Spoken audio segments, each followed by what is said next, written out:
A very good morning, class 10 students. I welcome you all on this online platform provided by Jagrati Classes. We were doing chapter 9th of class 10th. Sorry. A very good morning, class 9 students. We were doing chapter 10th of class 9, that is gravitation. So we'll be continuing with the chapter.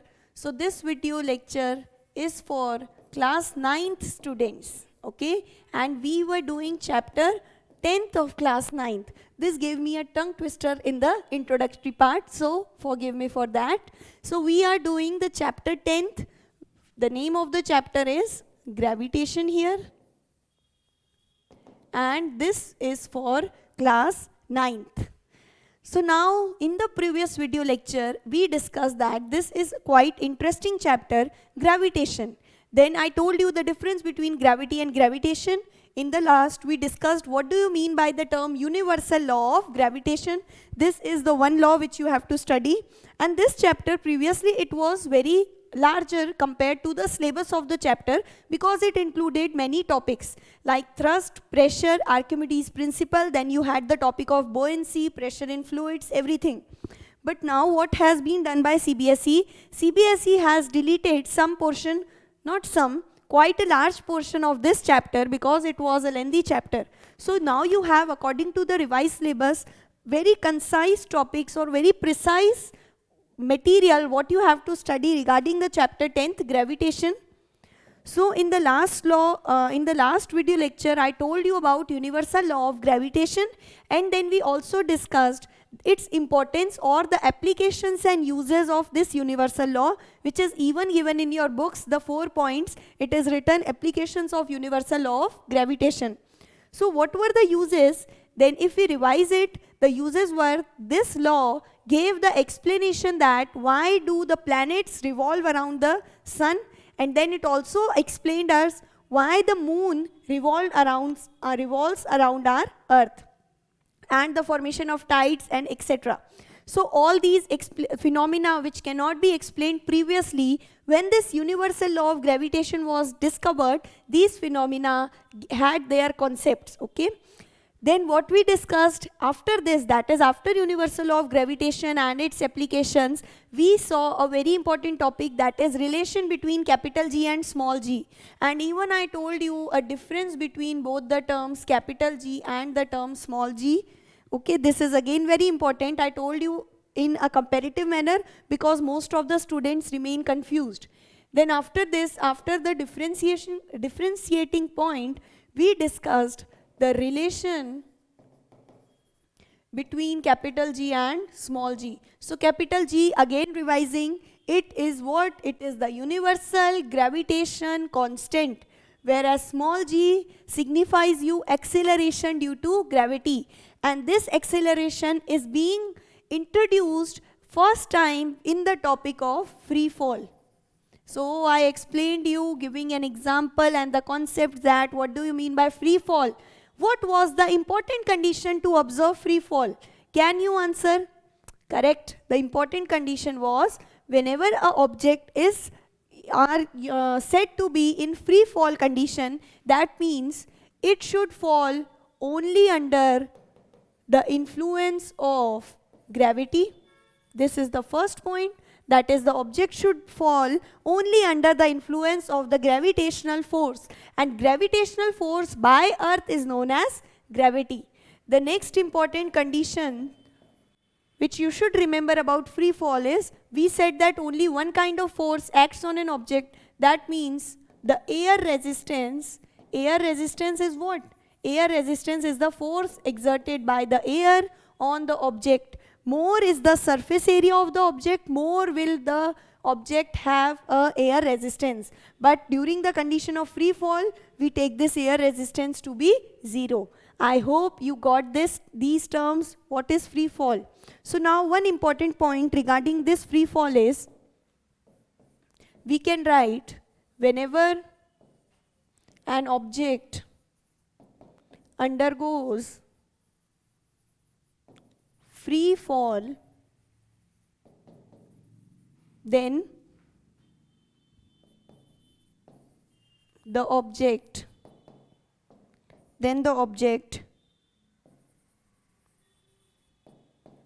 falls with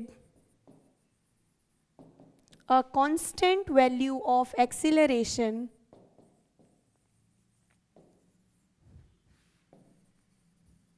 and this acceleration, I told you, because this acceleration is being produced as a result of gravitational force. So we say that this is represented by the value g, and the value of g, it is a fixed or a constant value which is equal to 9.8 meter per second square. The unit of g is same as acceleration because this g is also acceleration due to gravity. So whenever an object undergoes free fall, then the object falls with a constant value or a fixed value of acceleration, and this fixed value is g is equal to 9.8 meter per second square. So this is the next important point which you should remember about free fall, that is how the object is in free fall condition. So you take any of the objects, either a lighter object or a heavier object, both that objects will fall on the ground with the same acceleration. That is the example which we discussed. Now let's suppose I am taking a stone and I am taking a rubber ball. The size of both the objects, the stone and the rubber ball, is equal. So in this example, if I say you that because these objects are moving and they will fall on the ground and they are attracted towards the ground because of the gravitational force of the earth or gravity of the ground. So these will fall, and in practical situations you will tell that both these will not fall with the same acceleration, because we know that stone will fall more quickly than the rubber ball, and because this stone will fall more quickly, it means the stone will take less time. So you can argue that because the stone is falling first compared to the rubber ball, okay, this means the stone is taking less time for this journey, and the stone is taking less time, it means the acceleration of the stone is more or high compared to the ball. Yes, this is seen in practical situations. This is what similar to the previous example which I discussed. But I told you, if you want to observe free fall, so you need the air resistance to be zero. Air resistance is what? Force exerted by air. So if I want air resistance to be zero, then I want that no air should be present, and where the place or the region where no air is present, it is called as vacuum.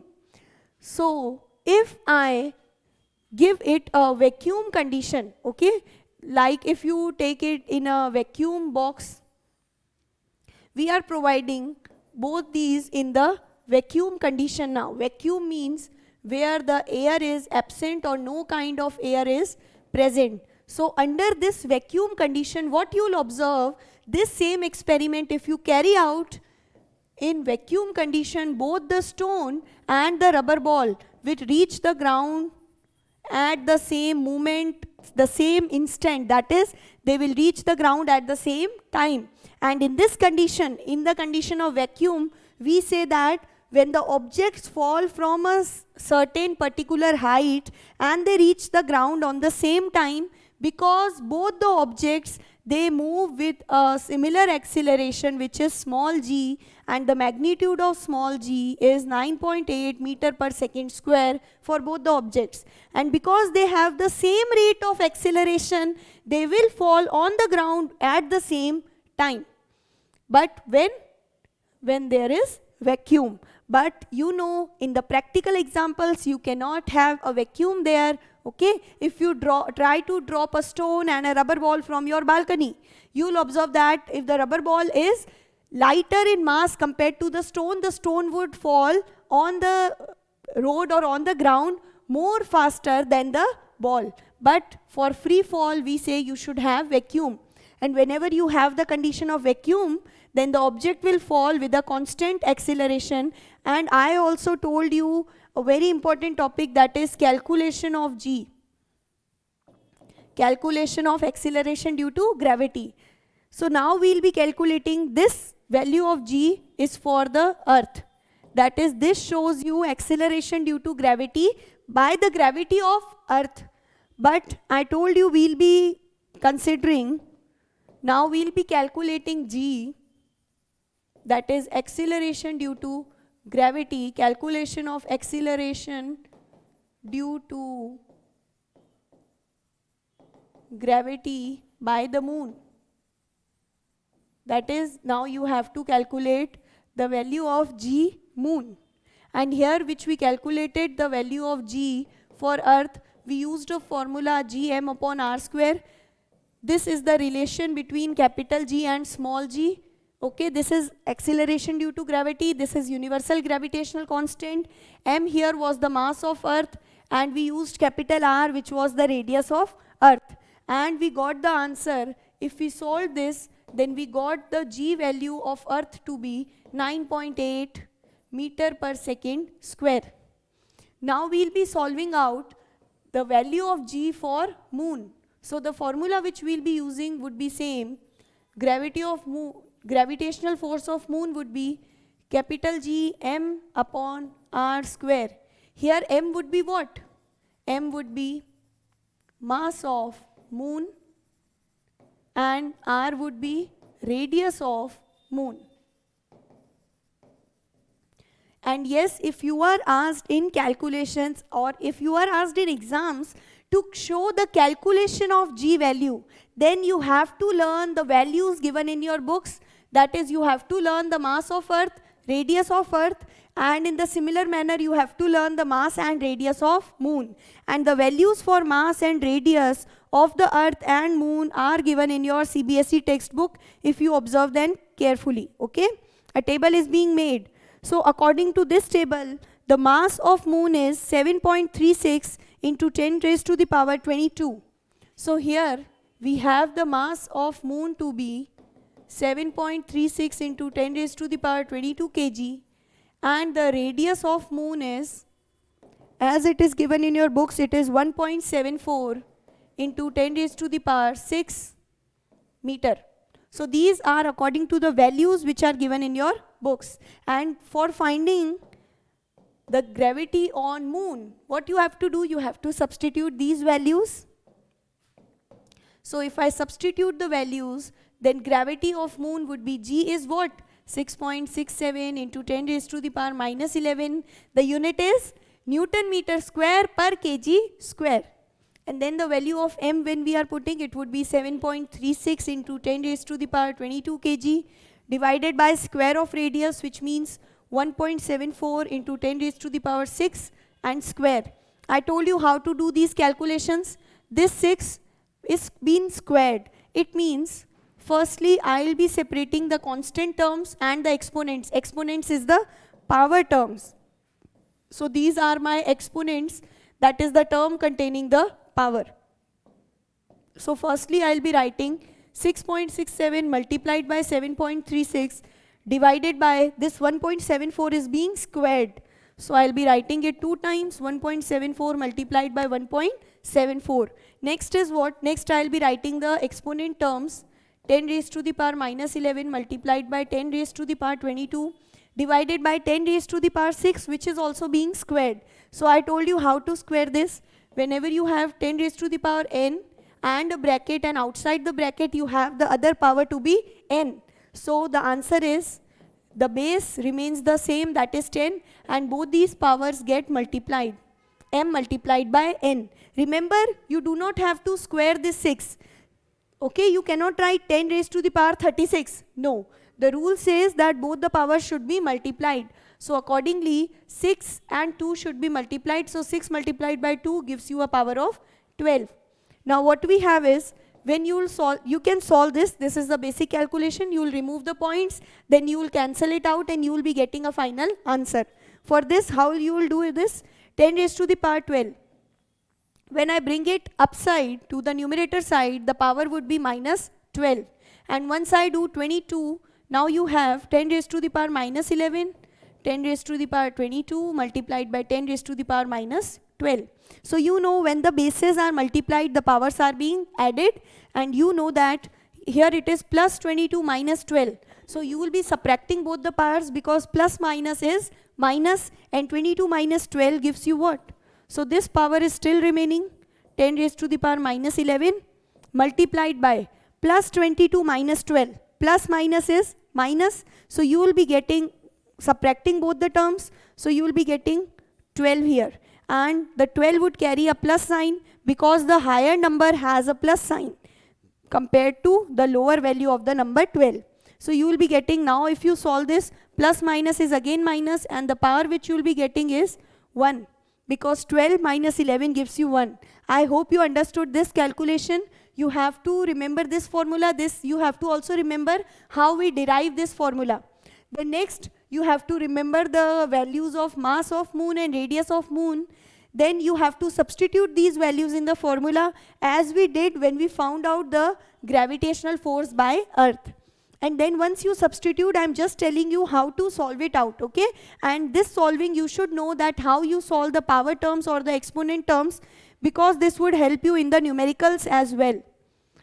So when you solve the whole, you will be getting a value of 1.63 meter per second square. And this value is for the gravitational force exerted by moon on any of the object. So now we'll be comparing both the values. That is, the gravitational force of Earth which we got, it was 9.8 meter per second square. And acceleration due to gravity on moon is 1.63 meter per second square. So if we compare both the values, that is, if I divide the gravitation of moon by the gravitation of Earth, so I'll be getting 1.63, okay, and approximately 9.8. When I divide both these, the units would be cancelled, you know. We have the same units, so the ratio always gives us a unitless quantity, okay. You have read in maths, we are taking out the ratio. This is gravitation of moon, ratio gravitation of Earth. So this ratio is always unitless. You do not have to write any units in the ratio. So approximately you get 1/6. And you can also write it to be 1:6. That is, the gravitational force on moon with respect to the gravitational force on Earth is 1:6 ratio. And now how do we learn it? Or what is so interesting is that you got a whole number ratio approximately for this. That means any object on moon, if you have to find the acceleration due to gravity on moon, and you are given the value of acceleration due to gravity, that is g of Earth, then this given value, that is the value of gravitation of Earth, if you divide the value by 6, okay, 1/6, then you will be getting the gravity of moon. And the next relation would be just reverse of this. If we have to find the acceleration due to gravity of an object on Earth and the acceleration due to gravity of that object on moon is given. So if you multiply, because you know gravity on moon is less 6 times compared to the gravity of Earth. You can also write the conclusion that gravity on Earth is very high compared to the acceleration due to gravity on moon. And how many times? 6 times. The gravity on Earth is 6 times more compared to the gravity on moon. So I am saying, if you have to find in the question acceleration due to gravity on Earth and you are being given acceleration due to gravity on the moon, so how you will do this? This value which you are given in question, you will multiply with a factor of 6 here, and when you multiply the value, you will be getting the larger value. So remember, gravity on Earth is a larger value. To get the larger value, you have to multiply this value with 6. Because usually whenever we multiply, then we get a larger answer. And you know, the gravity of Earth is greater than the gravity of moon. It means if you are given the gravity of moon, then the gravity of Earth would be a larger number compared to this given number. So to make it larger, you have to multiply by 6. I am focusing on this part because yes, it is very simple, I know. But definitely students, most of the students make mistake in these silly questions. That is, in the gravity, to find the gravity of moon, they multiply this Earth by 6. So please do understand that gravity of Earth is larger here. So this should be having a larger answer compared to the gravity of moon here. Okay, I hope now it is clear. Now it is clear the comparison of both the gravities, and then you have 1 to 2 examples, the solved examples, which is being given in the books. So you can try them out. First, you can just read the question, do not see the solution. Just apply the formula and then you solve it out. And if you are having any errors or mistake, then you may consult with the solution. And then also if you find any trouble practicing the numericals of this chapter, gravitation, then you can ask us anytime. Okay, so this completes your topic about calculation of g, calculation of small g on earth, calculation of the value of small g on moon, and then you have comparison of gravity of earth and moon. Now there is one more topic, okay, which just I am discussing. It is, I don't think it is given in the books, but it is quite interesting. Likewise, we considered the acceleration due to gravity on moon and earth. In the similar manner, we can compare the acceleration due to gravity on the earth. So you see, this is the picture of the earth which you have in front of you, okay. This I am just discussing for your knowledge, and it would be interesting too. On the earth, you have an imaginary middle line which is known as equator. You know that the gravity which we are talking about is present in the center of the earth. Okay, actually we say that if, the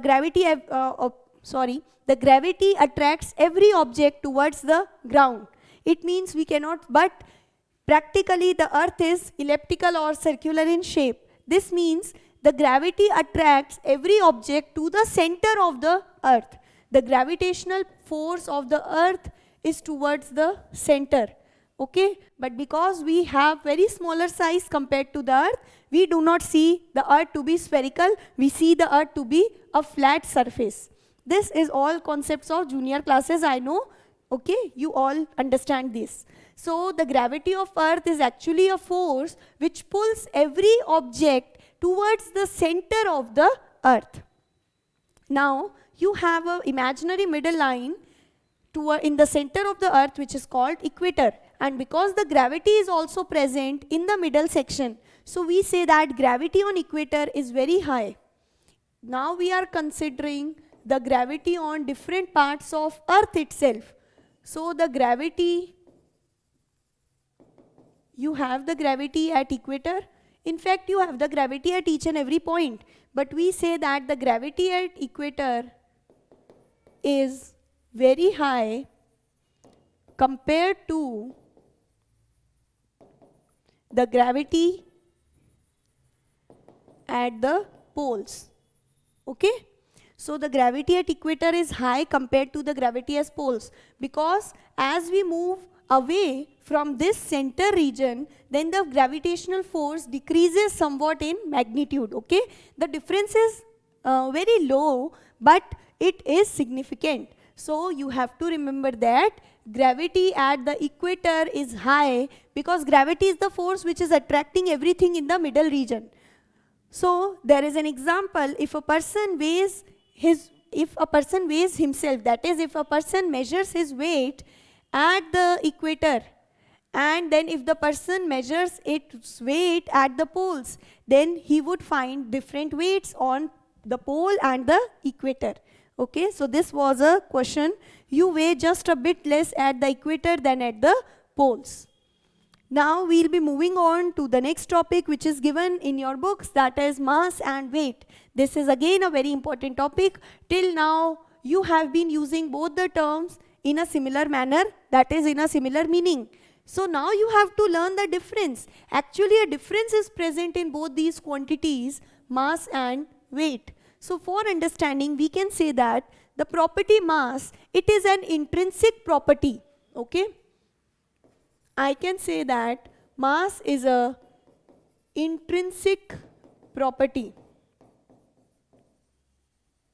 What do you mean by the term intrinsic? Intrinsic means every object, or now let's say every matter. Okay, matter is what? Matter is solid, liquid and gas. So every matter has certain mass. If there is a presence of matter, then that matter would carry some mass. So mass, you can call it to be an intrinsic property. Then the next point is every matter matter, it can be solid, liquid or gas, it contains a constant mass, okay? That is, mass remains same everywhere, whereas coming on to the weight, how can you define the weight? Weight can be defined as, if you go by the definition, then weight, it is a kind of force by which the objects are being attracted towards the earth. So this is the definition of weight. Actually what we say weight is what? Weight is the force which I am applying on the ground. The force which I am applying on the ground, if I calculate the magnitude of that force, I would get my weight, okay?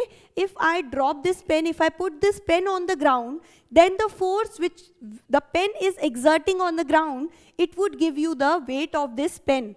And we know that if any object is there, let's suppose you have a box and the mass of this box is small m. Okay, I am talking the mass is m. You know mass is a constant or a fixed property. Everything, this is a solid box, so every matter has a fixed mass. So it has a value of mass which is denoted by small m. Now this block would be applying some force on the ground. So the force applied by any mass on the ground is called the weight. And the force which the mass is applying on the ground, similarly, you know, any force is never applied on one side. Okay, you have always a pair of force according to the third law of motion which we did. Every action has an equal and opposite reaction. So if I say that this block of mass m is applying a force on the ground, then the ground will also apply a force back on this box, and this force would be equal in magnitude but opposite in direction. So here you have an action-reaction force present. One force is the force applied by mass on ground, and the next is the force applied by the ground on the mass. So these two forces would be equal in magnitude but opposite in direction. For showing the forces opposite in direction, we put a negative sign. So these are the forces, the pair of action-reaction forces in this situation. So this, the value of the force which the block applies or the value of the force which the ground applies back on the block, this is actually called the weight. And the formula to find the weight, so you can now say that weight is a kind of force. I hope now you understood the line which I have written, that weight is actually a kind of force which is applied by the object on the ground, or it is applied by the ground back on the object itself. So this is what you know by the term, or you mean by the term weight.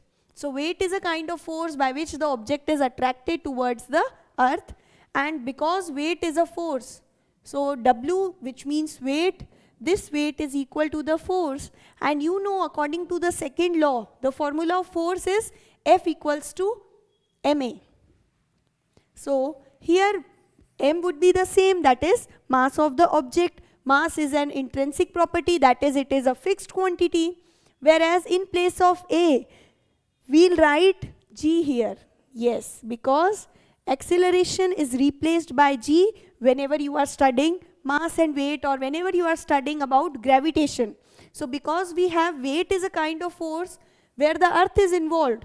So for the earth the force is gravity, and this gravity makes an acceleration in the object which is called acceleration due to gravity, and it is denoted by small g. So the formula of weight would be mass into gravity, acceleration due to gravity, mg. And the unit of weight would be what? The unit of weight would be Newton here. Whereas the unit of mass could be kilogram, the SI unit is kg, and other units which you can have is gram, then you can have centigram, milligram, okay, then you can have micrograms for measuring small quantities. So the SI unit is kg, and the other units you can have any. So now let's discuss according to the table. The first point in mass is a property of matter. Okay, and the mass of object remains same. So remember the important word, the mass remains same everywhere, it does not changes.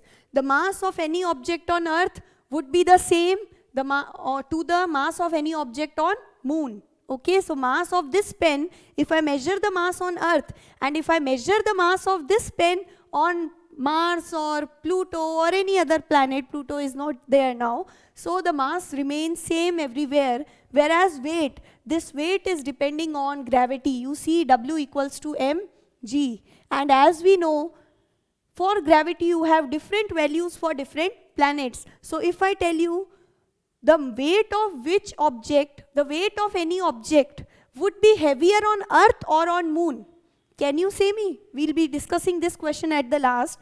So mass remains same, but weight changes according to the location, that it changes according to the gravity. The next point is mass can never be zero.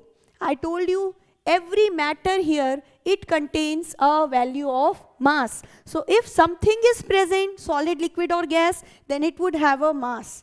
But weight can be zero. How? If the gravity is zero, then the weight would be zero. And gravity is zero where?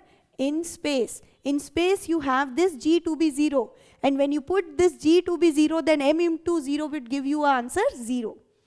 Then third point is mass does not change. I told you it remains same. And weight, if the gravity is higher, then the weight increase. If the value of g is low, then the weight would also decrease.